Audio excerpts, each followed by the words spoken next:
مرحبا، السلام عليكم. من البداية أريد أرحب بأعباء وأرحب بأمهاتنا، ومن ثم أرحب بالأخوان، ومن ثم أرحب بالأخوات. تحياتي لكم جميعا. طبعا يا شباب، في هذه الأسبوع بداية الأسبوع، واليوم أريد أقدم لكم كلمات هذا الأسبوع، وأتمنى الكلمات تكون مفيدة لكم، وبارك الله في كل من شاهد. وطبعا يا شباب، أنا بقول تحياتي وتقديري لشرفاء بلادي الحبيبة.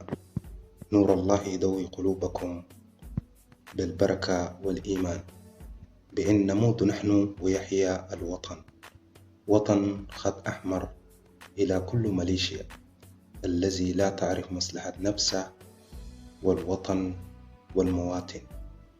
هم كله تركب جماجم الناس وتدوس دوس بالكروزر وتحكم بالظلم، ولكن نسوا جيشنا عزيم يكره كل من يظلم، يرفع راسنا نحن الشعب كله. شجاعة وبطولة ده جيشنا، نصر من الله قريبة. انتصر في كل الميادين، بنهار عديل فتك وماتك، جنجويد جري دنقاس، محزومون مشردين زي العزبة. جيشنا في ميدان يقاتلون ببسالة ويحمون الوطن بكل فخر. جيشنا درع للوطن هامي، يحمي الشعب ويحافظ إلى أمن وسلامة.